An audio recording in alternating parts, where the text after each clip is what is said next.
everybody, and welcome to Fearless Framing with Opus Art Supplies. Before I turn things over to Trevor, who's going to walk through sort of the framing process, both with custom frames and I believe ready-made frames as well, that we offer at Opus, I just want to have a little bit of a time just to go over both like some basic Zoom guidelines and just what Opus Demo online demos are like. So first off, hello everybody. My name is Bonnie. I am one of the workers here at the NMO, so that's the National Mail Order Department here at Opus. So if you've spoken to someone on the phone or through email, it's probably been me or another member of the team here. Just a quick reminder, I don't know if it's put on the website at all, but the discount for this event is going to work a bit differently than the usual 10% off discount. As always, I'm going to be putting that information in the chat. I'm just going to do that right now. And I will also include that in the follow-up email. So the follow-up email is going to get sent out once the demo's done. So we'll at about 12:30, 12:45-ish. And that's going to include all the materials that Trevor is using, as well as all the information about the current promotion that we're running to go along with this event. If you do have any questions, feel free to reach out to any store staff or anyone here at the NMO department. We're going to include a phone number and an email that you can reach out to for that. Just to go over some basic Zoom rules, you're going to want to either tap the screen if you're on a tablet or wiggle your mouse. And then you're going to be able to sort of see at the very bottom a whole bunch of functions pop up. The first to the left is going to be audio. Now, everyone but me and Trevor is going to be muted. That's just to cut down on background noise. I will also potentially mute myself. That's just because I'm joining from an office and sometimes people have conversations around my desk. And again, the background noise can get a bit distracting. The other function is going to be video. You can feel free to turn your camera on if you want. You can have up to 25 cameras going. If you're finding you're not able to turn that on, don't worry about it. We've probably hit that 25-person cap. You can always try again another time. The most important function is going to be the chat. So that's going to look like a bubble with a spout coming off of it, like a little text notification, speech bubble. And that is going to be where if you have any questions, click on that and type your questions in. Then I'm going to be reading the chat and I'll pass them along to Trevor. All right, with that out of the way, I'm going to turn things over to Trevor. There you go. Thanks, Bonnie, very much. Welcome, everyone. Thank you so much for tuning in and letting me have this opportunity. My name is Trevor Code. A little bit about myself is I've been working for Opus for 16 years, 1 month, and 11 days, and mostly as the manager of custom services and creative services. And I basically work with our entire team here, training them on some techniques and processes for framing, and also try to create a very welcoming and educational type of framing service, which is one of the reasons one of the ways we differentiate ourselves as a framer in this industry. My plan for today is to try to address, I think, some fundamentals and principles around framing, and also some of our specific services and items that we carry, so that if you were to ever come into our shop, you have some comfort, some familiarity to the items. And I'm encouraging Bonnie and everyone else to propose questions that maybe that you're looking to get out of this. I will talk about a broad range of topics, kind of survey through things, very similar to maybe how I would orient a new staff member. And it's very helpful if you are expecting to learn something very specific. It gives me a chance to address that thing before we tune out or miss it altogether. So that being said, one of the things that I find with framing and when our customers come in, and definitely with staff, is that it's not entirely a shared experience. It's not something that people have a lot of experience with. I think most people have some frames in their home. They might have bought some frames at various stores, Potentially, some people are a little more involved. Like if you're an artist framing your work, you might have a little more experience. But overall, it's not something that is as ubiquitous as like buying clothes or eating at a restaurant. These kinds of experiences, when you eat at a restaurant or go clothes shop or anything like that, is something that we do very regularly. So we have a very strong sense of value and understand how to whether or not it's a good quality jacket or if it was a good value meal, because we have lots of comparable experiences that we can match things to. But with framing, it's a little more rare, and so I think a lot of people come in, I think, with the uh, expectation that that framing is very much like maybe their one experience that they had when they went into a small little mom and pop shop in a country town, and the master craftsman went into the back and assembled this thing for you, or alternatively, it might have been buying a frame at a secondhand store and just trying to make your artwork fit into those things. So it's those experiences don't necessarily match exactly what we try to do at Opus. And so the I find that our staff who don't have a lot of experience when they get started quickly gather a lot of experience, and then customers who come in sometimes are a little confused about what it is we offer and how to do it. So that that being said, one of the things that we do at Opus is we refer to what our business is as what we call a assisted self-serve. So absolutely, that does not mean do it yourself. It is quite literally what that means. It's assisted self-serve. So we'll have people who come in who are very capable, who know a Robertson from a Phillips screwdriver, and they can get very hands-on. And then we have other people who maybe this is their first time and they're nervous. They're civilized, so they only know metric, and the imperial measurement system is scary and frightening. And so we're there to try to help and guide those things. But one of the reasons we run our business this way is that basically, if you bring your artwork in from outside, it's important that you be participant in the process. So we don't just take your artwork, disappear into the back, and manufacture something for you. We make all the components. We'll cut the frames, the glass, and the mats, or whatever things you need, and we bring all those things together, and then we put those things together. This is partially for risk management.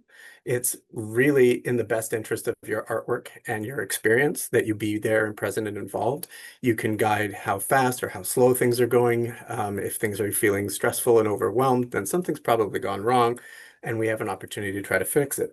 But also, if you're there, you have the opportunity to say that this can be folded, or this can be cut, or this can be bent in a certain way, or this glass is clean to my standard. And that's a really important part of our process, because the team who's helping you may be helping other people at the same time, and being able to come dip in and out and guide you to a successful frame is what they're trained to do.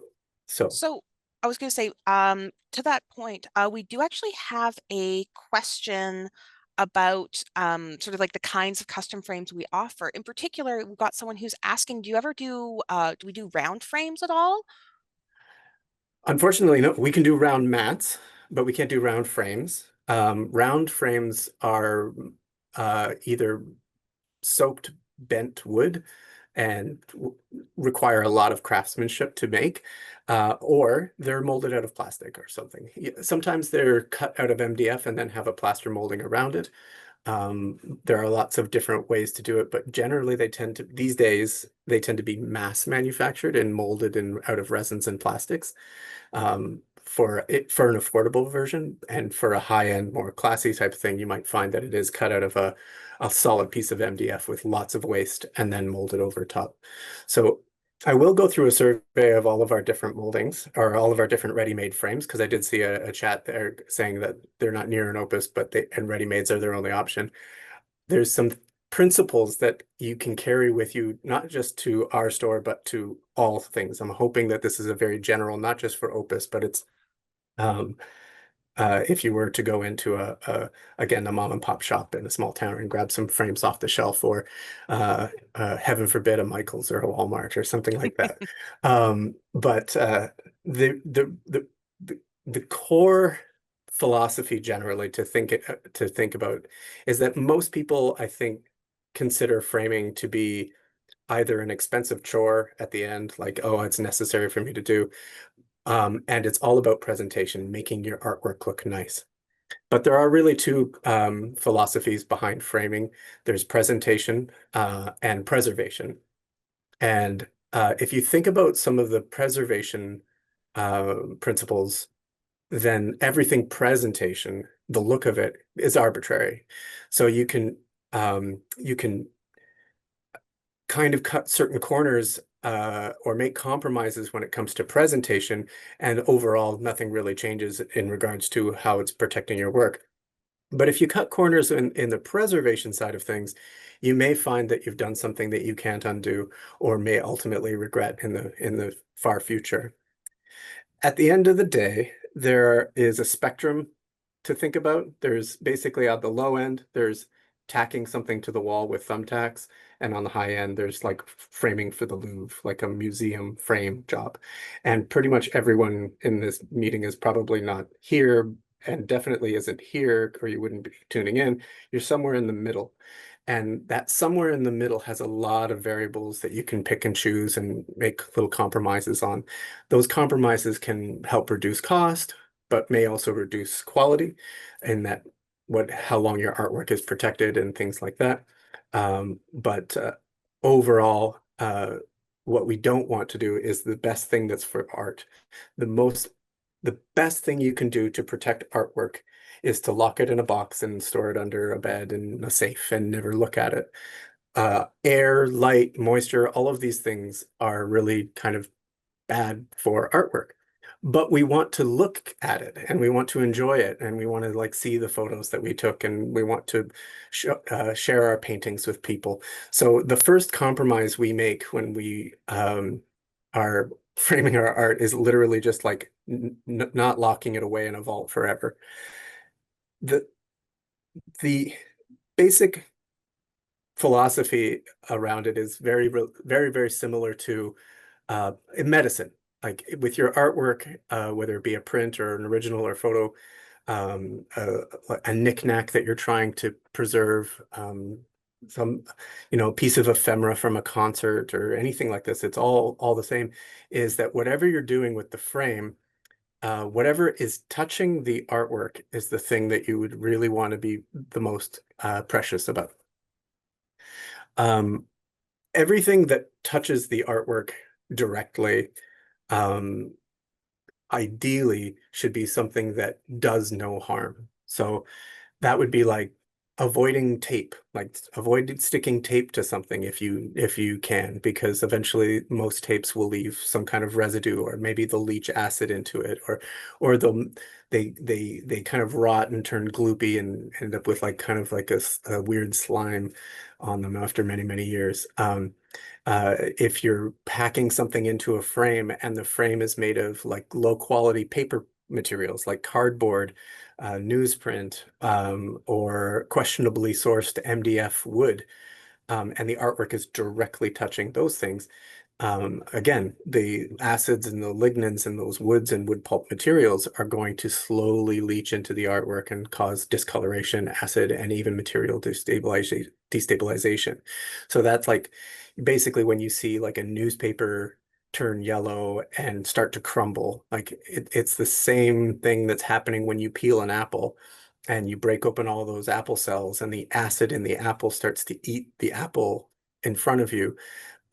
It's the same thing that's happening to an old book, or let's say a concert ticket that you want to keep because it was an important memory and it's just printed on a piece of, paper stock that was made for your ticket.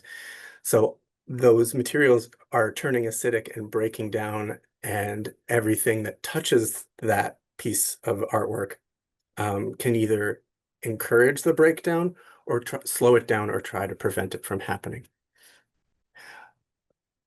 From there. Um, Oh, yeah, please. oh, sorry, I was just going to say we have actually a question about some mats.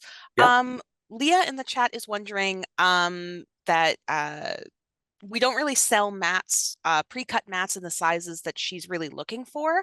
right. So, but she does have a mat cutter at home. So she's wondering, are we going to touch on sort of the process of cutting mat stall today, or are we mainly going to be focusing on framing? I'll be talking about some principles of mat, but I won't be showing I won't be demonstrating cutting physically a mat. Um, that would be a different demo that we could look at in the Yeah. future because I don't have a mat cutter set up and I don't have a knife either.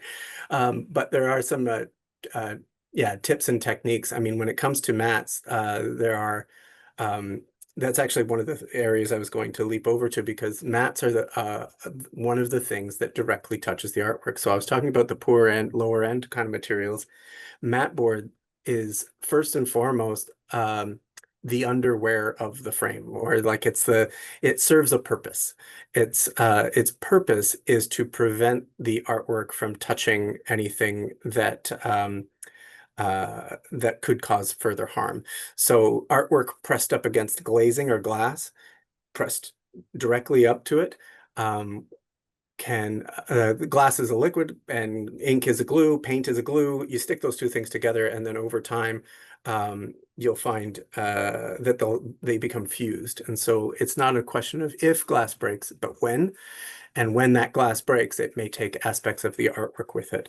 So a mat's job is to provide some space between the glass and the artwork.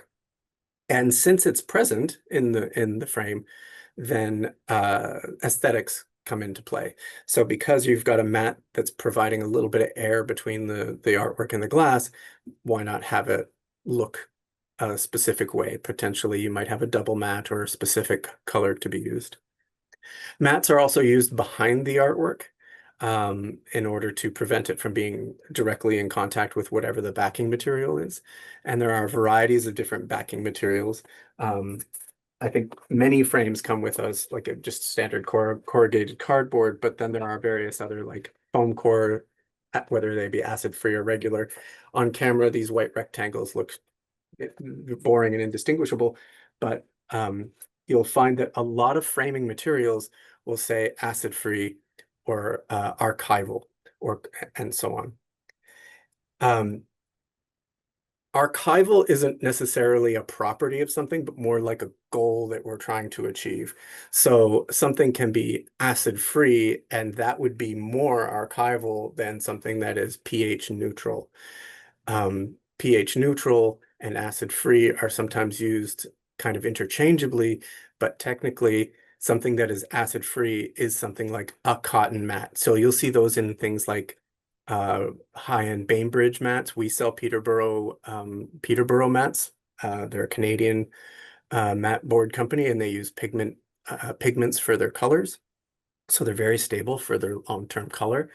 And then there's also rising, and rising is generally 100% cotton. So cotton is acid free. It never had acid, and it will only gain it if you basically packaged it poorly with cardboard or got it wet or something. This is like watercolor paper is acid free, like good quality watercolor paper would be acid free. pH neutral or pH balanced uh, is basically acid neutral. And so technically what they do is they basically put Tums in the paper. It's calcium carbonate, and they mix that into the pulp, and that neutralizes the acids in the paper pulp and gets it back to sort of like a neutral acidity. We do the same thing when we have heartburn. We take calcium carbonate, it neutralizes the same thing. It's the exact same principle. And just like your heartburn that comes back the next day, eventually that pH balance paper will tip over. It's eventually will accumulate enough acid from the cardboard backing or whatever you might have framed it with. And what you'll see is eventually the mat board turns yellow. The color may remain the same on like if you have a colored mat, such as like a purple version or something. I don't know if this shows up as purple, but it is. The color may stay the same, but you'll see the core, this white cut area, as this turns more and more yellow, um, this mat board is becoming more and more acidic. And then as this becomes more and more acidic, the object that it is in contact with will also start to take on those acidic properties. So in this instance, this is a 100% cotton paper. It's acid free. If I frame this sort of willy-nilly, just like slapping it into a cheap frame with like a cardboard backing and so on, eventually this will turn uh, sort of progressively more yellow, and it'll likely happen so slowly that I'll never really notice it. It'll look nice, it'll look familiar, but then one day I'll just look at it and it'll just be, I remember it being more vibrant, more bright, more colored. And and I could have prevented it by simply taking that low quality mat out maybe 5 or 6 years in and replacing it with another one. And that's the kind of the idea with lower quality mats, is that you're changing them as they get acidic. And then the higher quality mats like Rising, or um, in some cases like with Peterborough, they have their conservation grade. Those are meant to last for many, many, many years, and they're there to protect your artwork. Um, when it comes to the glazing for a frame, glazing has a lot of properties. Obviously, not every frame needs glazing or glass. A painting of an oil painting or an acrylic painting doesn't necessarily require a glass or glazing. But paper works do. Paper is a receptive surface. It's always taking more information, and that information could be just the humidity in your environment. If we're in Vancouver, so the humidity fluctuates wildly. But or if you're on a like living near the water, things like this can, the paper absorbs that humidity, and although you don't notice it, it expands. The paper is always moving, it's breathing as the humidity in the atmosphere goes up and down. And as it's absorbing all of that moisture, it's also absorbing everything that's in that atmosphere. And so I often will say, like, what if you had a picture on the wall and someone's just speaking very passionately, really close to it? Everything that they say, spittle, whine, whatever, will go into it. So glazing is there to basically be a window. The frame is a crate, and the glass is a window. Um, the type of glazing that you can use has a wide range of conservation qualities. So at the very lowest level, well, at the truest lowest level, is just like a thin layer of plastic. Like you may have gone to like IKEA and gotten a big poster frame, and the glass can like wobble and move. That's probably the lowest level of glazing. That type of plastic tends to be either a polyester plastic, and although it does keep fingerprints and all those like gross things I was describing from touching the poster or the artwork inside, it tends to yellow over time because it really is meant to be a temporary thing. Those large frames with that type of glazing aren't generally that much cheaper than buying something that's a little bit more stable. But that is the lowest quality of glass. Regular glass, and actually I think I can show some of these things on the camera down here. Regular glass, I think most people would be pretty familiar with. Is this, yeah, Yeah. yeah, okay. Oh, and actually, tying into this, we have a question. It was from a bit earlier on, but Sure, sure. can you talk a bit about like the maximum sizes that we have? I know like that's really dependent on the kind of frame, and I also know that we have size limits for glass, and Yes. then after that, you have to go for a plexiglass. So, if you want Yeah. to speak on that for a bit. Absolutely. Well, actually, a lot of the size restrictions are generally governed by glazing. And so I'll continue to talk about glazing and bring in those size restrictions and where things are. Regular glass, you're probably all familiar with. It's glass. That's nothing that needs to be explained. And generally, like I said, glass, it's not if glass breaks, it's when glass breaks. So you will find, like in our custom, we limit anything at 36 inches or smaller will allow you to use one of the various types of glass. Anything larger than 36 inches, And honestly, plexiglass is not just recommended, but it's required at that point.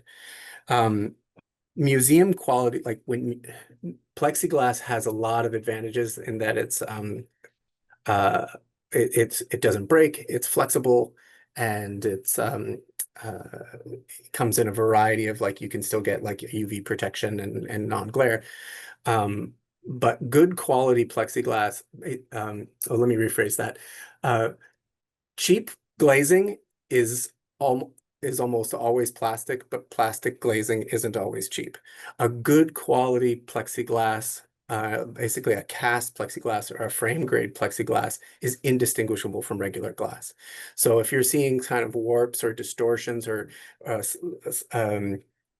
waviness in the glass, it might be extruded plexiglass or a Duralar or an acetate or something like that.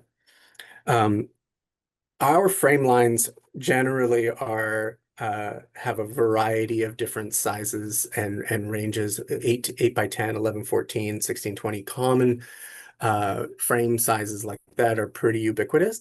But when you get to the larger size of things, there are some frames that stop at 18 by 24. Then there are some that go up to 22 by 28. And we just recently brought in a 24 by 36 with actual glass. And to no one's surprise, there are many, many broken frames in the warehouse. This is just because, like, again, 36 inches of glass is incredibly fragile. So we repair and replace them, but a lot of care is required if you're framing with glass at that size, whether it be ready-made or custom. Um, Regular glass generally, and I don't know if you can see, there's a reflection of the lights in there. That I'm just going to put a pin in that because the reflection of the lights is actually a very useful tool when you're trying to figure out if your glass is in the right way, or if you're looking for smudges and fingerprints, or even what type of glass it is that you have. Like, the lights reflecting in glass are actually a really helpful tool that we use in the shop uh, all the time. And I'll go through a couple of neat examples. Regular glass or glazing of any kind will generally protect your artwork, and this is kind of out of the air numbers, but generally a piece of glass that's about 3 millimeters thick will roughly protect your artwork from UV light about 40 to 45%. It's really dependent on how direct the light is impacting that, like, going into the artwork. So if your artwork was on a wall and the light was coming at a very, very harsh, like, side angle, more light would reflect off of it. The UV light's not going to get in there quite as much. And if the sun is very direct and shooting right in, then it's going to protect slightly less. But about average, having some glass in front of your artwork is already protecting the artwork to some degree. And like I said, it's about 40%-ish. This is where, when you get into UV glass or UV protection glass, the percentage is generally provided. So at Opus, all of our ready-made frames come with just a regular standard glass. There's no coatings or treatments to it. But in custom, we have a variety of what we say is like anti-reflection glass, and then a bunch of plexiglass. So UV protection in glass, if you're ordering or you're getting glass that has UV protection, or you're buying plexi with UV protection, the UV protection is invisible. You can't tell that your glass has UV protection. You can tell if your glass has a non-glare or an anti-reflection characteristic. So anti-reflection, which is one of the more, let's reach over here. I'm going to put this piece of glass on top. And I wonder if we can actually see, maybe with this piece of artwork, it's kind of doesn't really show up on the camera as well. This is something that in person would be really, there we go. Yeah, it's a bit better. It's a much more impressive effect in person when you see a piece of anti-reflection glass on display, because you can't really tell that it's there unless it's dirty. I'm sure there are folks in the Zoom that have glasses. If you take your glasses off and reflect light bulbs in your glasses, there's a good chance that if they're a prescription, you have an anti-reflection coating on them. And the light bulbs that are reflecting back on the lens look green or purple, maybe blue, green, purple. That coating is on your glasses is the same coating that's on anti-reflection glass. So there's the regular glass with a white coating, and there, I think it's showing up on camera. Um, the light bulbs reflecting back are so much more diminished, and they're kind of green or purple. That is that is the sign of the anti-reflection coating, but it doesn't tell you that it's a UV protection. Generally, if it's got an anti-reflection coating on it, it also will have some level of UV coating as well, since it's a more expensive glass, so want to add these extra properties to it. And UV coatings are very much, and again, this is if you're buying like art glass or True View, like this is true across all the different brands and all the different places you can find glass. The the UV protection will likely be um, um, assigned a percentage number. So like our glass is AR 70. So that means 70% of the UV will be protected, or we have anti-reflection 99. So 99% of the UV will be stabilized. Uh, and much like sunscreen, that UV protection eventually will break down, but it's better that the UV protection breaks down rather than the colors in your artwork. Um, Thinking where I was going with that. Yeah, okay, perfect. Oh, I actually have two questions from the chat. The Please. first is, do we still sell UV glass, pre-cut UV glass in the stores? I don't remember, and I can't Uh, find an answer on my end. well, it's not really no. There are still some pieces of the museum glass in some locations in smaller sizes.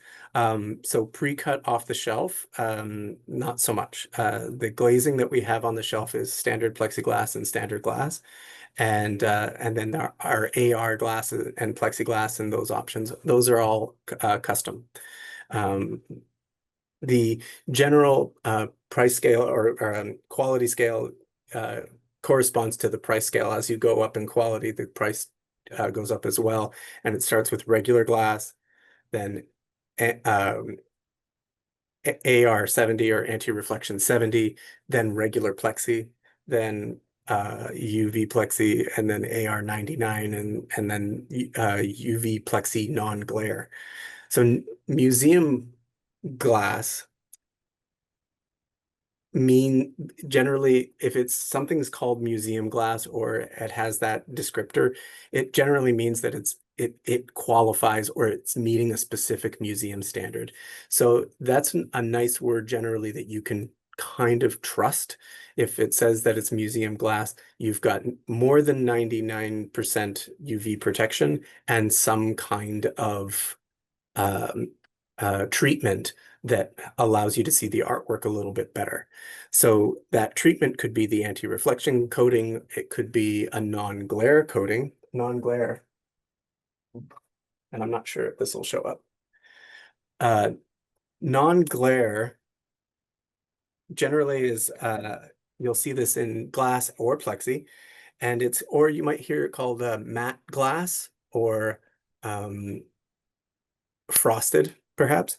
And what it is one side of the glass generally, and it's hard to see on camera because the lights are so bright that they're reflecting back as if but where I'm standing, this reflection is fuzzy, like it looks diffused. And so again, in person, it would be much more clear.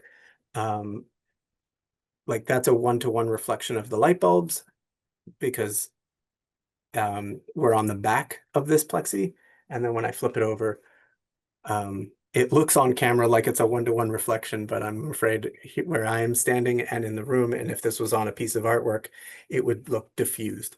And the purpose of that is to soften bright lights. So museums use this a lot because they light our artwork with like little pot lights and directed lighting, and those directed lighting create little hot spots. And so the soft non-glare plexiglass or matte glass is a way to kind of um, soften that bright hot spot. So you don't see a white circle, you see more of a Gaussian blur of light over top of it. Um, so I think of those materials, when you bring those all together, ultimately you're positioning yourself on that spectrum I was talking about. Like, so you might get like some nice AR glass, you put a piece of matte on it, you put a matte on that. Everything that's touching the artwork is of some kind of conservation grade on that spectrum of tacking it to the wall and framing for the Louvre. You're up here at the top. You've got a lot, everything you're doing is for the benefit of the artwork, and then the viewer comes second. As you make decisions to maybe control your budget, or perhaps you have a timeline and you're going ready-made because you need to grab those things fast, um, and you make those compromises, there are more and more decisions that you're making for the viewer, and I just want it to look nice, and less that's there to protect the artwork. So, yeah, I Yeah. think I can go through I was going to say, I've got two other questions here, both tying into glazing. The first excellent. is, what is the maximum size we can do for plexiglass? 4 feet by 8 feet. Okay. Yeah, a glass, the glass lights actually come in larger than 36 inches. It's just we really discourage people from ordering glass over 36 inches because when glass comes packaged uh, and there's like 10 lights of glass all packaged together, it's more stable. So you can have a crate that's 40 by 30 inches by 40 inches and it won't break. But once you have a single piece of glass, it's so much more fragile. So the glass we limit to under 36, but plexiglass is as large as you can possibly get it. We don't carry this, but we have special ordered in the past for people, 120-inch by I think it's 8 feet by 120-inch piece of plexiglass. Like the industrial world makes plexiglass in unimaginable sizes, and so we can special order those sizes for specific circumstances. But generally, they're 4 feet by 8 feet.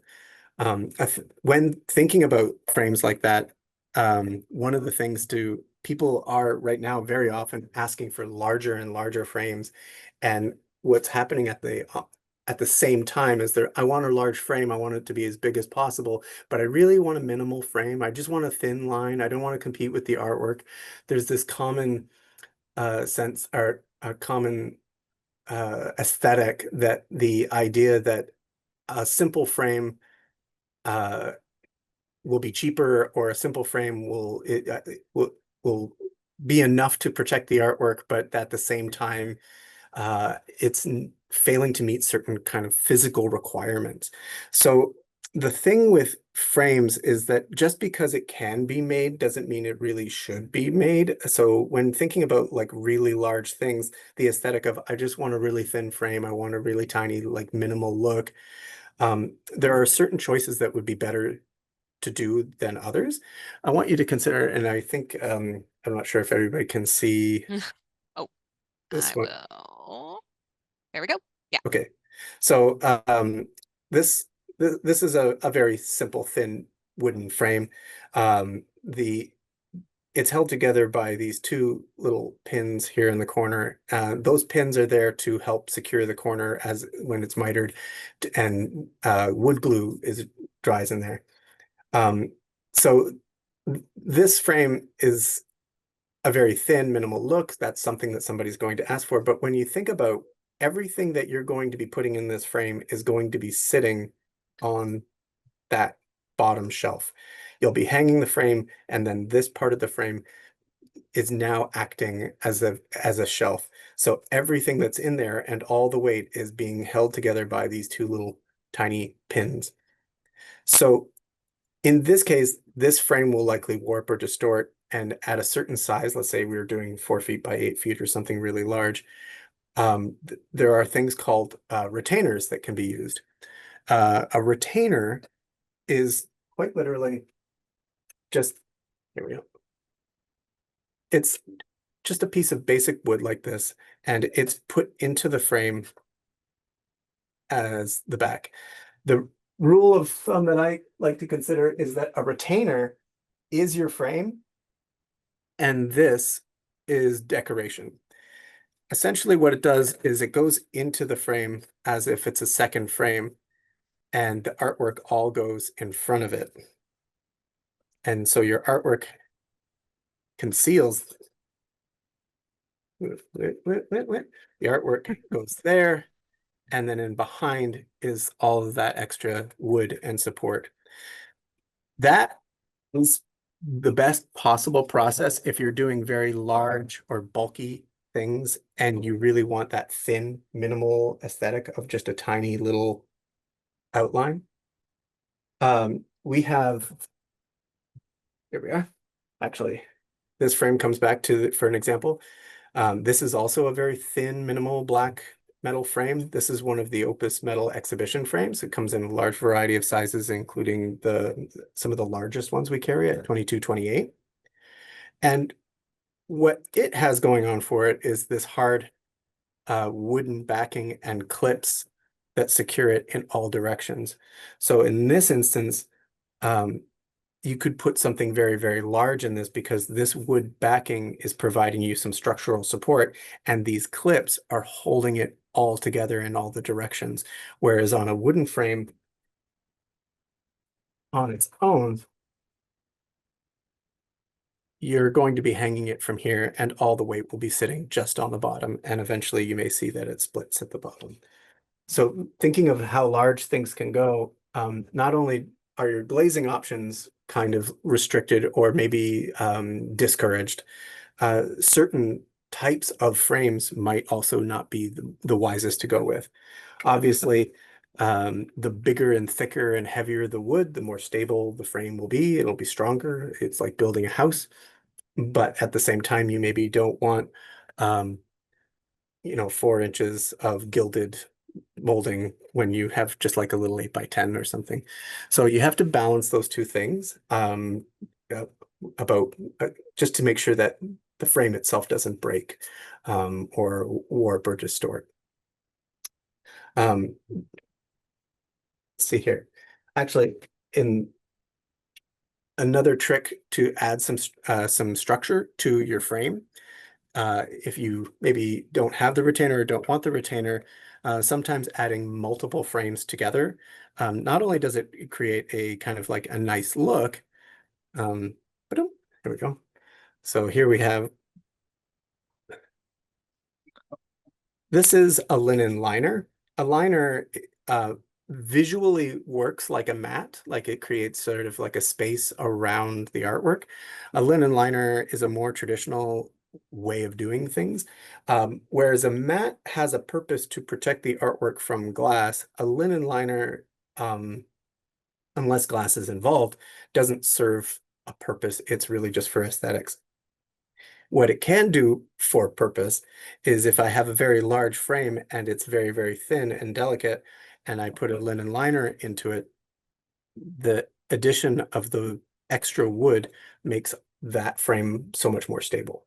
So wood likes to warp and twist in environments. Humidity was something we were talking about earlier. And a thin wood frame loves to want to twist and warp. And so by combining different pieces of metal or different wood grains, you can basically help reinforce that frame so it doesn't warp and twist. So by what I mean by mixing wood or different wood grains is, again, capping two frames, like adding a linen liner to a gold molding like this. You could also do a cap of just two frames, and you get something very unique and customized and very personal for yourself. This is a floating version, and you can combine it with like a regular something a bit more a little more conservative.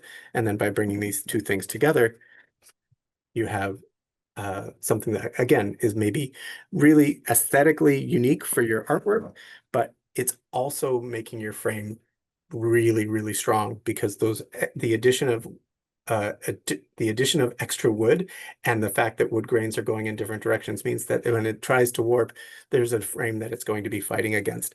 And so your frame will stay really, really stable. If you're secondhand shopping or thrifting picture frames, keep your eyes open for those capped jubs because those are a really good treasure find if you're ever out there. And if you're doing a custom frame for yourself, um, not only is it a way to make your frame look like really, really unique, it just makes it all that much more stronger and stable as well. So actually, I've got another couple questions from chat. The Sweet. first is if you already have a large warped canvas, um, Hmm. and it's already been framed, will adding a retainer help fix the warping that's already present, or do you have to basically re-stretch the canvas in order to do that? You don't have to do anything, but you Yeah. do have two choices, and you've listed them perfect. So a stretched canvas, essentially, a stretcher bar is very much like a retainer. So this canvas, if your canvas is warped and twisted, putting it into a thicker frame can help uh, sort of brace it back into shape. Absolutely it could work. It depends on how extreme the warp is and how sturdy the frame you're putting it into. If you put it into a frame and add a retainer, you're that's like braces on your teeth. Like you're really forcing this thing to twist back into shape. Depending on the extent of the damage and honestly, the that spectrum of things, like start with a frame. If that doesn't work, you could add a retainer if that doesn't work. But then at the same time, the best thing and what a frame restorer would do is take it off and stretch it onto another stretcher bar that's more stable and then apply a frame to it later. Definitely slim canvases, the 3/4 inch or even smaller, they're very much prone to warping and twisting. The thin amount of wood, especially if you lean them up against a like a basement wall or a studio, you're just leaning them against the wall. Years and years of changing temperature on the outward when you hang a canvas on a wall that is an outward facing wall. Um, you, inside your home, it's warm, but that wall temperature changes depending on the seasons and the sun. And that temperature change will cause canvases and wood to warp and twist. And so having it in a frame will help prevent that from happening. And if it has happened, you can absolutely start with putting it into a frame or just restretching it. There's uh, I think the only wrong answer is to let it get worse. If we think of what I said earlier is like at first do no harm, everything you do in a framing situation, if you can undo it, then there's no wrong thing you can, there's no wrong way to do it. If it's something that you can't undo, then you're moving away from an archival goal or an archival philosophy.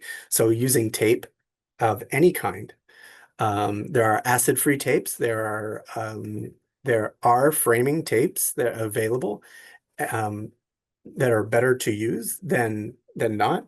I think on here, I'll bring this one over. And this is something that we use in the shop quite a bit is a linen tape or hinging tissue tape. Those are acid-free, so they don't necessarily cause any burning to some artwork, but aren't they aren't as good as not using tape at all. So a lot of metal frames, like here we go, like this, and this you'll see these around in the world. I think this is on camera there. This frame here is at Opus is called the Cypress, and it comes in four colors: a black, a white, this gray, and a natural birch color. Um, this type of metal frame, we looked at a metal frame earlier that has a hard backing and these spring clips that are that help hold it all together, and the artwork loads just directly into the back. I would put the artwork, open it up,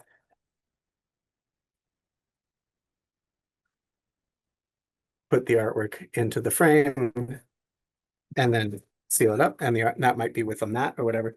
Whereas this type of frame you'll find around has these spring clips, and the artwork has to go in through the top.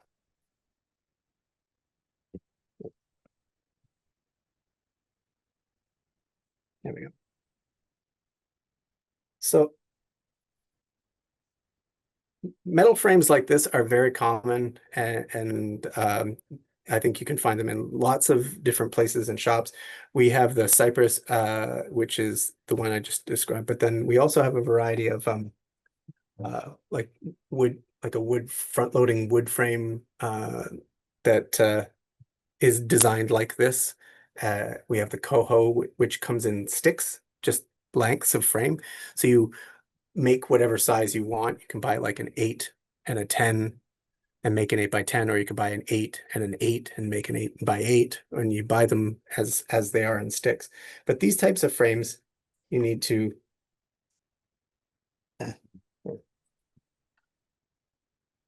take those spring clips out.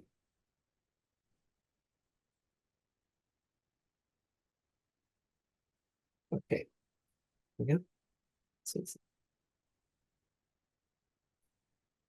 So just a little less user-friendly, but this is where the reason why I wanted to do. So the artwork will actually go in through one side that has been opened and then sealed up.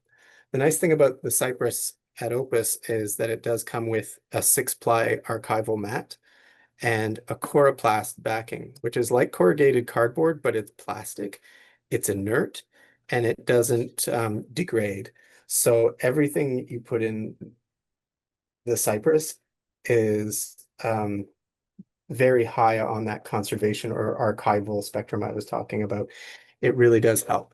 But what's nice about these guys is these clips, frames that use these spring clips, uh, put quite a lot of pressure in squeezing everything together.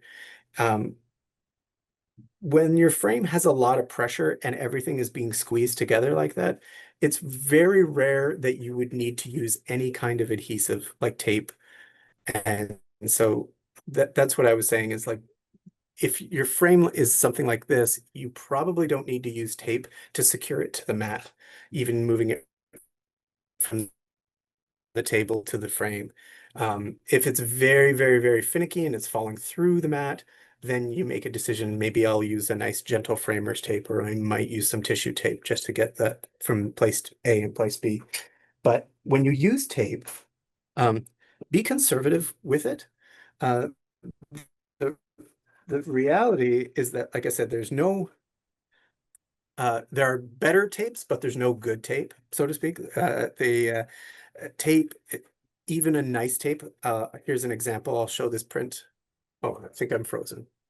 Later. Oh, There we go. nope, nope, you're good. Oh, now you Oh, are. yeah, There we go. I'm sorry. I think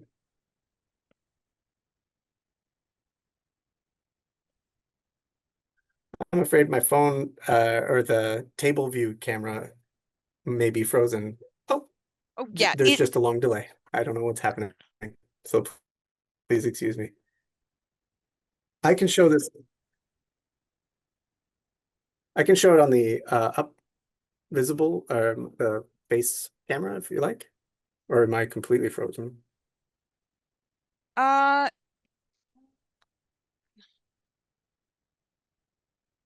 oh, it looks like what happened was your camera left. The above head camera. Not sure why. I I'm sorry, everybody. I'm a little technical difficulty. That's okay. was gonna see if there's I can something. show on the upright one because Oh, yeah. it's just a little detail that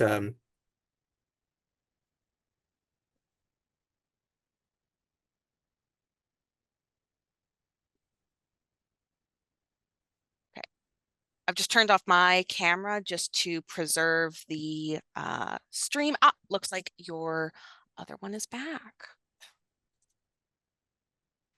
There we go. Oh, thanks. Okay. Not sure what that was about. Maybe we're just using too much bandwidth. My I do actually Yeah, I'm have a sorry. I was gonna say, do you have another question about Please. pup, pup, pup, pup, pup. Actually, this is kind of related to some of the more specific framing, like the pre-made frames we have. We have a question Hmm. about someone who's looking to do a float, to do a float style framing. So I know that's maybe not something Hmm. everyone knows what that is. Um, but the Well, other actually, thing, I was oh yeah, actually I can cover that as I go through. I can because it involves tape and how to tape and yeah. where and when, and that's pretty much one of the only reasons like you kind of need some kind of adhesive to it. So I can definitely address that, and I have a sample here that we can look at. And we also just have one other kind of small question. Do we do custom lengths for the or custom frames in the cypress molding? Yeah, actually, every Yeah. frame that we sell as a ready-made at Opus is also available as in custom. So whatever frame is basically made on the shelf, we can cut or make those into a custom size. So all the cypress colors, um, with the exception of white. So that's the only exception really in this rule, and it's mostly because the white molding in the ready-made is very, very white, like it's a proper white, but the molding to make a custom version, the wood, the color of the wood is coming through the white a little bit, and it really looks more like a white birch or an ash kind of wood. So they don't match directly. And so because it doesn't match, we treat them like they're separate frames. But every other frame that we have, whether it be wood or metal, is fully available in custom. Sometimes people will buy, when I was talking about the coho, where you buy it in lengths, they'll get one half of it custom made and the other half a standard size, and it totally works. Before I had a little glitch on camera there. I guess I'll show it to the face camera, or which one's showing? Oh yeah, I'll do this one. Yeah. So, okay, so in the top corner here, so this print that I've been using as an example is maybe about 14 years old. Um, and when it was framed initially, we used acid-free tissue tape, which is the most common tape that we use in the shop. And it's very gentle. It is a nice tape that does generally no harm. The glues don't dissolve, and the tissue is acid free. So what a nice tape to use. However, in the frame that it was used, you can see that this has left kind of a relic of its use. I can't remove this tissue tape at this point. Um, if I do try to scrape it or remove it uh, free, I may damage the print further, so I just leave it on. And that's what I mean by like tape, even nice tape can sometimes leave a relic of its use. So there's like a plastic framers tape that uses you can use a heat to like a hair dryer or a heat gun to remove the adhesive and remove the tape. But even then, sometimes it leaves a little bit of a sticky residue. Uh, Water action or water activated gum tape or gum arabic tape. Um, you can dampen it slightly and it'll remove the tape, but again, you're adding moisture and a little bit of gum arabic may also remain there. So it's okay to use tape on some artwork projects, but you're moving away from that archival goal if you do. As you can see on this example here of this, when we did tape it, it was just taped at the top two corners there. So as an example, it was taped as if it was held like that. And that's really all you would ever really want to do. And it is good to let the artwork hang and float in the back like that. The instinct to want to tape it down and later, the instinct to want to tape it down and secure it in all areas is one to resist. Uh, the first, it's not necessary to tape everything down. You literally just need to hold it in place while you move it from table to frame. But also, if you do tape everywhere else, especially for larger works, what will happen is that when the paper wants to expand because of humidity, um, it won't be able to expand in that direction. And what will happen is the artwork will buckle or bow. And you may have seen that where sometimes you'll have like a ripple through the middle of the page. And when I see that in a frame, it's either the artwork is uh, taped at the bottom and not at the top and it's starting to fall, or it's been taped too many places and it's buckling in the areas that it can. If you just secure it at the very top, then the artwork will behind the mat in the frame will breathe naturally and always look flat. With tape, and where did that framing sample go? Here it is. Ah. So um, with a floating process like this example here, I might need to crack this one open to look inside. There is, you can't just press this up against a mat and you can't just squeeze it into a series of different materials and then just hold it with pressure and pins. You need to use tape to make this item float in space like that. So this recreation of the old, I guess, issue number 1 of our Opus newsletter has been taped to a foam backing that is just slightly smaller behind here. And then that foam backing has been just double-sided tape to the back board itself. I'll take it apart and we'll see we'll see what it looks like. This looks like this thing I just took off the wall downstairs and brought it up, and it looks like it was used. It's framed in one of our ready-made frames called the Luna. The Luna is a shadow box frame, what we would say is a light shadow box, in that it's only about half an inch deep. It comes with a spacer. A spacer is, you can think of a spacer as like an invisible mat. It does the job of a mat by pushing everything away from the glass, but it doesn't, you're not really there to see it. Because it hides behind the rabbet of the frame, which is that lip at the front there. Pull this in. Come on. I'm gonna have to take it out.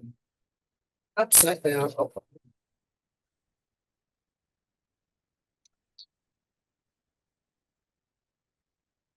Right. Backing.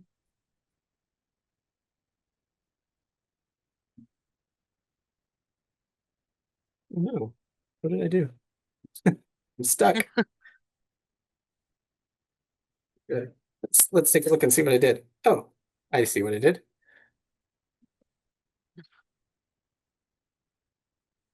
Right. Okay, we'll move this up. So this white ring here, that is the spacer. Spacers can be made out of foam core. This one's made out of plastic. You can buy them as like a plastic strip that has adhesive to it. Again, it's about a 1/4 inch thick and it hides just behind the lip of the frame. And you use that to just create the space or the depth in the frame. So something that has dimension can be framed in it. In this example here, we've got the newsletter, and if I tilt it on the side here, you should be able to see that the foam core is about an inch smaller all the way around there. It could be really small. It could have only been a tiny little piece there, or it could have been 2 pieces. It could have been as big as the whole pit. What you don't want is the foam core to be larger than the thing you're framing. The same principle that I said earlier about the tape is that there's really just 2 little tiny pieces of tape. I don't know if you can see it there. Yeah, cool. And in this instance, if I remember right, I used plastic framers tape. So I'm going to remove this from the tape there. I'm going to need a hair dryer or a heat gun to heat it up, and then I could peel this print off of the backing. But so I won't do that for this, but I might demonstrate how it's been adhered to the foam core. So the foam core that makes the space, this piece here, this is just double-sided tape to the mat. Like this can be glued. This doesn't need to be treated nicely or anything. This just needs to be strong and adhered to that. But what's touching the artwork is again the thing I want to be gentle with. So I used framer's tape on the top, and again just applied two pieces of tape at the very top, essentially to hang it like a little bit of like it's in the corner. If we look at wherever I put that Ziegfeld Folly, where did she go? Um, Oh, here she is. So oh, yeah, just sort yeah, of tying on to this. Once we are done with talking about this style of frame, can we also talk about the front loading frames? Um, absolutely. because it seems like this is also, I get this sometimes as well, working where I do in the customer service role. Float frames, I have found, can also refer to front loading frames, or that's how they are often referred to. So Uh-huh. seems like Okay, sometimes when people mean floats, they mean the Luna style frame, and then other times they're talking about something different. gotcha. Hmm. Absolutely. I can transition over to that Yep. as well. This essentially is floating and what I would consider a float frame, in that it's the item is quite literally floating. It's not touching any of the edges of the frame. It's suspended in the air in the middle of the frame. And it's being done with a trick by having the foam core behind with a small piece of tape just in the back behind here. And again, just at the top, suspending it so that it doesn't want to buckle or warp or distort. To address what Bonnie was asking about, like that, yes, front loading wood frames do often get called a float frame. And I have a canvas here with terrible light. So there's an interesting white rectangle. So this is one of our custom moldings from Opus. I grabbed it off the wall. It works very similar to what our Whistler frame is, and both would be, I think in this context, some people may call it a float frame, in the sense that when you put it in the frame, there's a space between the artwork ending and the frame beginning.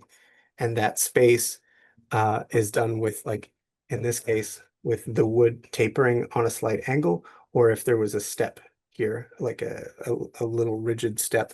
And in that case, what would happen is you still get that 1/4 inch of space. So the artwork, again, it isn't flush right to the edge. It looks as if it's floating.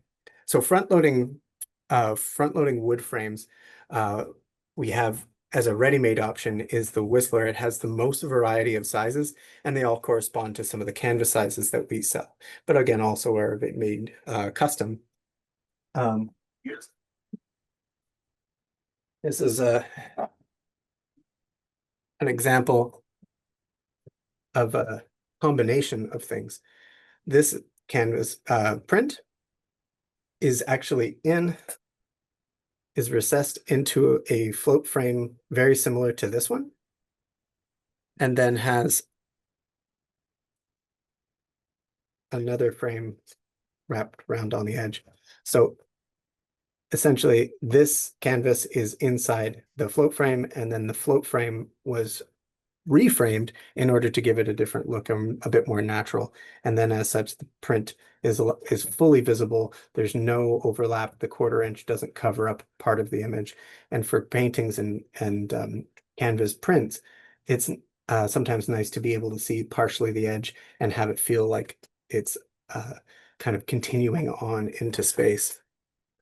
To secure it, usually in framing demos, I tend to really talk a lot more about glass and matte and those kind of things, because there's so many components. It's a little bit more technical and there's more pieces, so it's more complex. And front-loading wood frames are, in comparison, very, very simple. You quite literally put the canvas in through the front, and then you find a way to secure it. There's two common ways to secure a canvas to a frame like this, if it's a front-loading frame. The most common is are offsets, these little metal pieces of little metal S-shaped things that you can hold. You don't need to screw into the frame and into the canvas. You can really just put it into the canvas and like I said, it will hold it in place. You could put a screw here and a screw here or in those two places, make it a little more secure if you don't want the canvas to rattle around. But really, you just need it to hold it in so that the canvas just doesn't fall out through the front. There are offsets in various sizes and depth. Mostly to like I think this frame requires like a 1/4 inch offset. Um, but depending on the frame that you maybe got from like Larson Jewel or from another place, it may require a slightly different depth of offset. And so there's like a ribbon like plumber's strapping sometimes you can use to attach those. And then also the most straightforward thing is just drilling straight through the frame and into the canvas. If you have a screw that's not so long that it'll go through and puncture the canvas, then you can sometimes, depending on the molding, go straight through the frame and into the canvas itself. Um, yeah, I mean, as far as, like I say, as far as front loading floating canvas frames, uh, there's really not much more to it than that. They're very straightforward. You quite literally just plop it in and then secure it. In some cases, I can say for sure at home, I have one hanging on the wall and it's not even secured. I have the wire hanging on the canvas and the canvas is holding the frame to the wall. So when I move that piece from one place to another in the apartment, I take the frame I take the canvas off and I take the frame off and they're not even connected. I wouldn't recommend that. That's just me being lazy. But like I say, it's a very straightforward, very simple way of putting those two things together. Um, did that answer that question? Yes, I believe it did. We do actually have a couple other questions. The first is, Great. can you put a panel into a front-loading frame, or should you stick to a more like a back-loading Absolutely. frame? No, anything with dimension. So I'm gonna grab some samples over here that are just out of view. One second.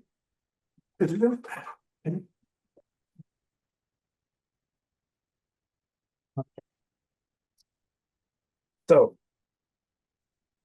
okay, so a cradled panel, which is basically you can think of it has the same dimensionality as a canvas, 3/4 inch or 1.5 inch, or in some cases you might have like somebody painting on like a chunk of wood that's just like a 2x4 or something. As long as it has the depth or some dimension to it, then you can put it in a front loading frame. The front basically will be flush.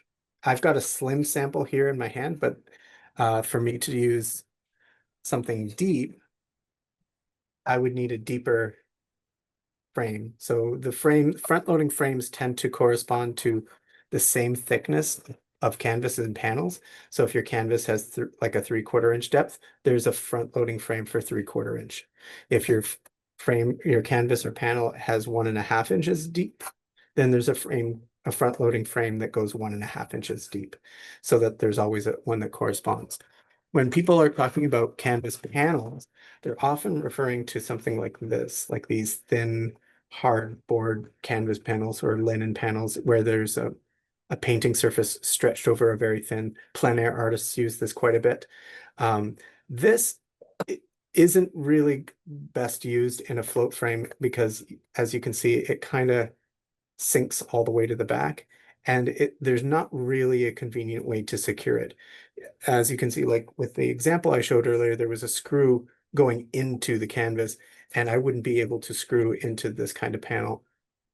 It really is best to try to think of these kinds of panels as if they're paper and putting them into a frame, a front or like a rear loading frame with some glass will be, or not with glass if it's acrylic or oil, but like putting it into a rear loading frame as if it were glass would be a good way to secure it, because you can slap it in there and then secure it on the back with some pins or staples or tiny little finishing nails. There's a variety of different ways to seal up a frame at the back.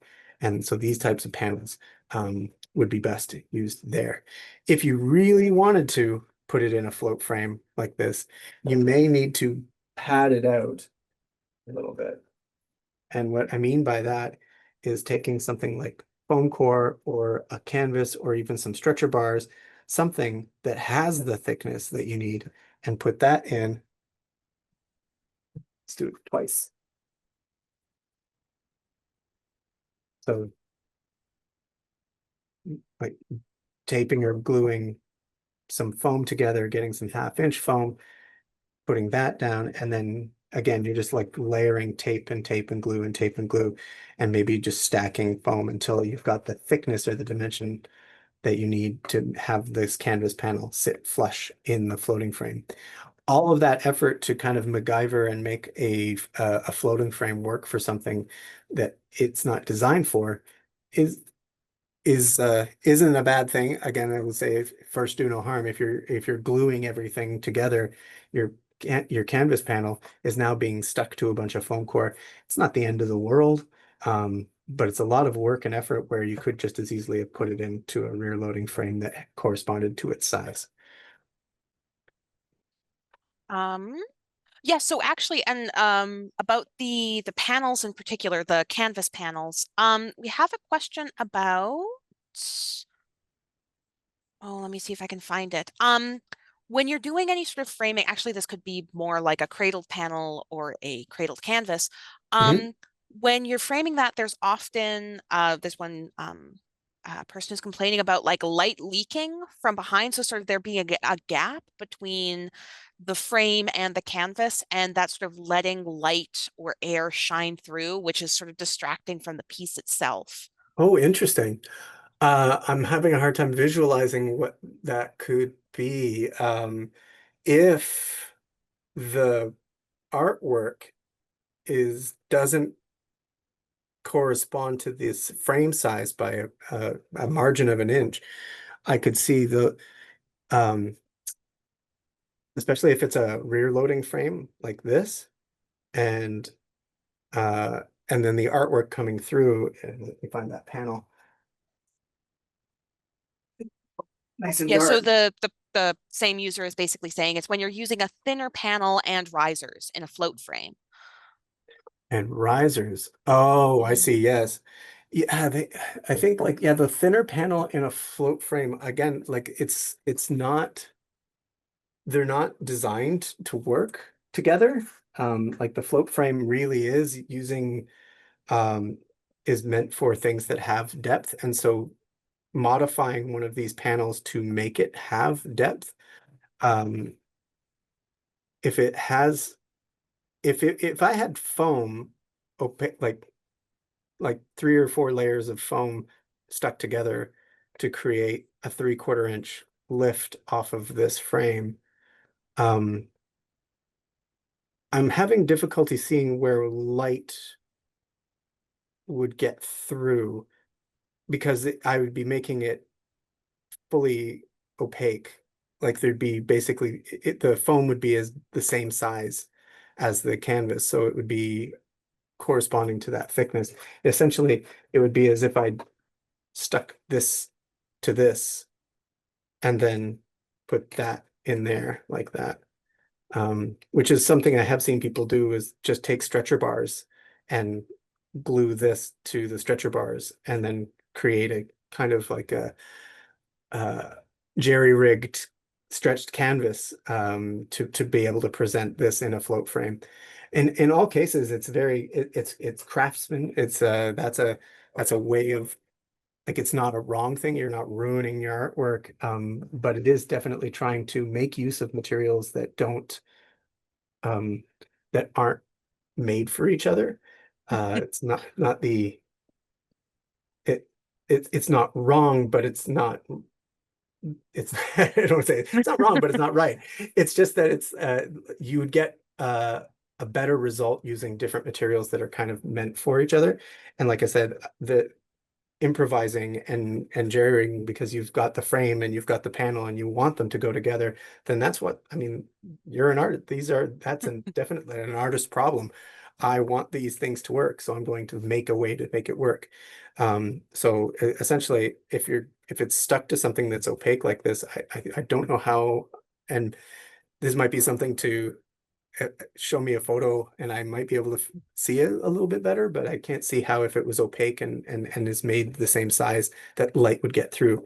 Whereas if I did put something in here and like a crossbar or something, and it was floating quite literally on a piece of wood that didn't quite, that was maybe just like a cross brace sitting on that, I would definitely be able to see through to the wall behind it. That's a tricky one because I don't know if I understood the question exactly. But So I was going to say, actually, this leads into I've kept this one in my pocket since the beginning, but do you want to sort of walk through what it would be like about so if someone was to come into a store and talk to you for like a frame consultation, do you want to walk through sort of like what that process would be like? oh yeah, sure. I mean, quite honestly, if a person walks in, hopefully we have a wide variety of trained staff who each have different uh, levels of experience. I think for a standard consultation, anybody at any Opus should be able to help you for those like, run of the mill kind of like, I have a thing and I want it framed. Definitely everyone could help.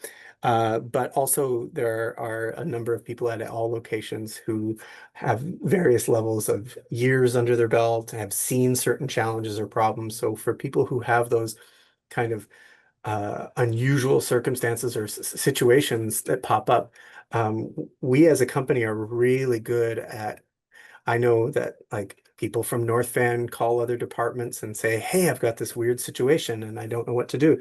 So there's no uh basically there should be no situation where you're just bounced because no one understands what you're what's happening. We like to put our heads together and see if we can come up with a solution. When someone does walk in to I'll do something a little more awkward, Halloweeny. Someone walks into the shop, generally, the first thing we would want to do is understand if they've been here before, because like I started with explaining what assisted self-serve is. We really want people to understand what that is, because if we go through a nice long conversation of trying to figure out some solution for you, and then you think that we're going to take your artwork and call you in 3 weeks and everything's magically done, it would be disappointing, and we don't want to lead to that. We want to set everybody up right, so we check that first. Ultimately, I quite honestly will just put down a measuring tape or a ruler, and I don't we just kind of just to understand what the challenge is. And I will often say, there might be some architects in the audience. We're not building a space shuttle. We're not designing a tower. Um, Measurements, it it's not important to be precise. It's important to be accurate. And what I mean by that is that there are times when folks will get the ruler, and again, we're Canadian and we're metric, but yet we measure everything in imperial because we cut everything in imperial, and it's hard to see the ruler, but people will get down and they'll be counting the lines on the 16ths of an inch and really stressing themselves out with decimal points and stuff. To be quite honest, most things are round numbers. This may be a little bit patronizing, but like I think of inches like dollars. An inch is a dollar, 50 cents a quarter. That anything smaller or more detailed than that is probably inaccurate. Now, there are more precise measurements that do come up now and again when we're measuring things on the table. But 90% of the time it's 9, 11. And here's where, like, if I don't know if how close I can get to the camera here, but because the paper bends when I hold it up, so it might be hard, but if I Now, technically, it's 10 and 15/16. Like, really, if I'm getting really fussy about it and looking at all those lines. But 10 and 15/16 is 11. Like like if we are counting that precisely with a frame, because the thing is that with frames, handmade things, there are tolerances that are built into all of these things. So like there's an eighth of a tolerance. The saw blade cuts at a 16th of an inch. A 16th times two is an eighth. Like these kind of looser numbers kind of compound and allow for basically things to fit together. So it's really important that when you're measuring not to get really worked up or stressed or like hyperventilate over like how precise does it need to be.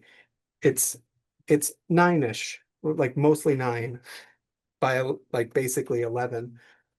Once I have that measurement, when you come into the shop, we have the measurement that kind of helps us understand if we're going to be able to do ready-made. Is a ready-made going to be a suitable solution? Is custom going to be a solution? And I talked to, or to hopefully train the staff, and everybody does the same. We try to understand what it is that is your kind of uncompromising position. So you might come in and say, I have this aesthetic decision. I want it to look a certain way. It has to look this specific way. Or I have a budget and want it to be less than $70 and I don't know what to do. Or I need it by Thursday, or I need it this afternoon because it's a birthday present. Any one of those three things can be something that you basically anchor yourself to, and then all the overwhelming choices of 200 plus moldings on the wall, ready-mades of various types and colors and sizes, prices varying from $30 to $3,000. Like there's so many different choices and variables that you can combine into combination that our goal is to try to, and this is what I would encourage anybody doing framing anywhere, especially at the shop, is to filter away everything that's irrelevant by focusing on what is really your goal. If you walked in with this and you said, I need to give it to my friend this afternoon for their birthday, well, ready-mades are now the only option. Like there's nothing we can make custom for you. So your aesthetics have to compromise. Your budget might need to compromise if it because of the I need it now, and the only thing that fits this shelf is I had a $70 budget, but the frame that I really like the most is 82 or something like that. Those types of self-limiters really do help make the decision-making process easier for you because like really creativity thrives with limitations. So by having those restrictions of like, I know what I want, I time is no object, take as long as you want. I just need it to look exactly like I need it to look like this, and I want a circle mat, and I want it like I want it to look exactly like I need it to look. Now our turnaround time is generally 7 business days or sooner. And that or sooner does a lot of heavy lifting when we say things, because obviously a really complicated multiple piece frame or a face mount or something like that takes more time. The or sooner, like if it's just a mat being cut, it also generally allows us to correspond with each location's shipping schedule. So Granville Island that gets shipments 3 times a day, or downtown that gets shipments every day. Um, uh, they might have a turnaround that's a little bit quicker than, let's say, Coquitlam, which only gets like one shipment a week. And so we say that 7 business days or sooner to allow all of our different locations to kind of have the same standard turnaround. But in reality, sometimes that or sooner can really surprise people. So in the sense where somebody came in and they brought this, we would basically just start with getting that measurement down. That's the hardest part. That's the thing that people stress about. And once we have that measurement, it's at that point a little bit of educating people on conservation principles and listening to their aesthetic, having a chat with them about what it is that, like, what's your goal? What do you want to see when this is all done? Like, what do you want it to be? It's like something minimal that's just going up in your living room, or is this something precious that you value very highly? I think most times people come in and they say, I just want a basic black frame. I don't want too much. I just want a basic black frame. And when I hear that, I generally, uh, I'll be honest, I get bored because everybody just wants the little black frame. But generally, I find that people often start with that because they're worried that we're going to like sell them something, or like that we're going to like start piling things on or make things really complicated, like start talking about mats and various suedes and all those types of things. And it's in those instances where uh, absolutely, especially if you've gone into a frame, like a full service frame shop, and you're thinking, I just want to get this little thing framed. It's, it's precious to me, but it's not really valuable. So I just want to get a frame. And then you're sort of surprised with maybe like how many zeros were on your bill.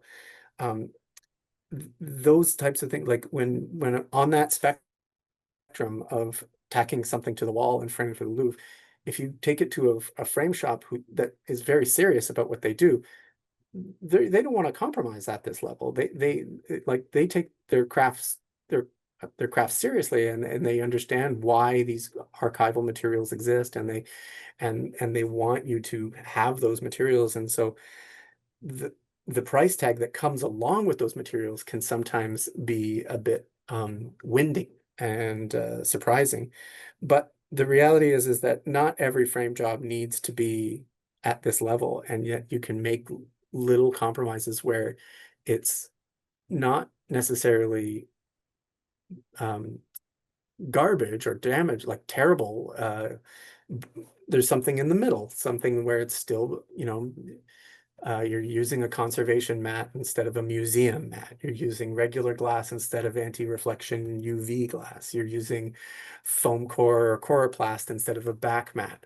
All of those little choices and compromises that you made are still very good and still very archival. They're just not up here, and they saved your budget and brought it all down to be something that you could afford, or that was proportionate to the project or the investment in the project. In some cases, I think of when somebody comes in with something that's like really, um, how do I describe this? Like ephemeral, like a newspaper clipping or a postcard or something that's like meant to be thrown away. Somebody brought in an autographed business card. Those materials of that kind of thing, like those ephemeral type keepsakes and the like, they're not meant to stick around. So it's in those instances that I would help someone maybe see that the conservation quality glass and backing and mat board, um, yeah, it's a cheap little thing and it doesn't mean much, but by putting a little bit of investment into those materials, it will help preserve something that is not designed to last a long time. This is like, we had somebody framing wrapping paper.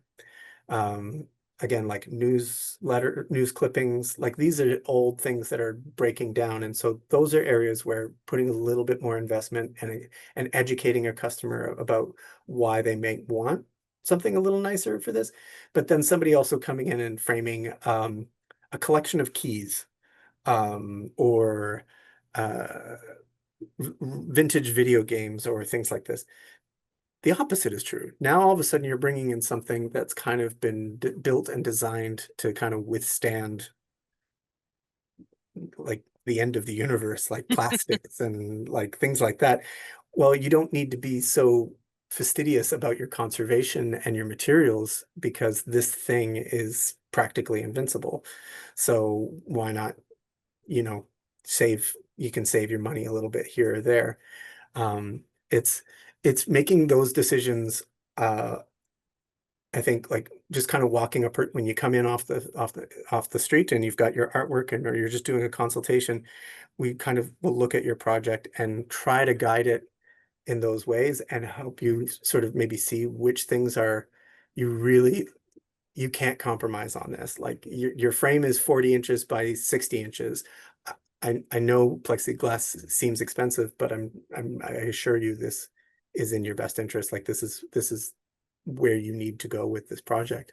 And because the glass now maybe is was more expensive than you anticipated when you came in, we might look at other ways to kind of offset that budget. So like here, let's use Coroplast instead of Matboard in the backing, or we might look at a different molding, because there's things that are hidden in costs as well. Like within moldings, with every molding that we make, it may they may look identical or they may look similar, but this one costs one money and this one costs three money. And they're both like black basic frames. And you're like, what's the difference? And all of a sudden you realize that the frame, like, like this one is painted. So what you can do with a frame like this is when it's gessoed and painted, you can hide little flaws in the wood, knots in the wood. You can have finger joins in the wood. It's all covered and sealed. And so you can have like a kind of a cheaper wood. It's still good quality treated wood, but those flaws are all hidden underneath the paint and the surface. Whereas something that's maybe more natural, you need to have unblemished, nice, clean, straight pieces of wood all the way through. Most of our custom frames and are wrapped. They have some like a veneer or some here. It's more visible on this one, where the wood is this color, but then there's a wood wrap, and that is an effort to try to like allow us to be able to use joints. You can have finger joints in the middle here. Knots or different imperfections in this wood, because all you need is the perfect surface to cover it. But in the world, you may find like, where did I put that nice hardwood one? I am just going to say, it's probably the last thing you can cover because we are past our timeline. But Oh my God, yeah, I told you online without people in front of me to look at and see them kind of wonderful. yawning I and should have let you know sooner. Um, it's, but but yeah, yeah. yeah, I would just say that yeah, wood, like this is a hardwood, and a proper hardwood frame, you'll see like, wow, this, like this one and this one on the shelf might not look that different, but this one's going to cost so much more than this one, because this is truly, this is maple and this is a veneered maple. And again, you can hide flaws with this one. You can hide finger joins. You can disguise kind of like the lower sort of thing, whereas this has to be perfect from end to end, and that's sometimes where things might surprise you on a price point. So yeah. So generally just try to bring that to everybody's attention when they come in. Like I try to make sure that people are making informed decisions. And because yeah, I don't think it's a common, it is a bit niche. And the hope is that people, when they um that I think if anyone ever left our shop with a buyer's remorse, I feel like we failed. That's basically the short of it. And I really appreciate everyone's attention and time. Thank you.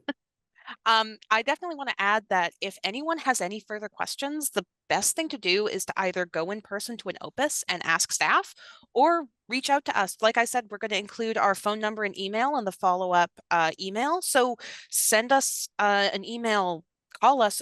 We work very close to the production team, which is where all the frames are manufactured here at the NMO department. So I can very easily ask them questions. Sometimes Uh, they are busy doing things and then I have to wait, but I will say it, even just during this demo, I received 3 phone calls from the stores about questions that are yeah, are always welcome. Uh, even just, there's no cost for a consultation. So sometimes it's just yes. good to come in and just ask some questions.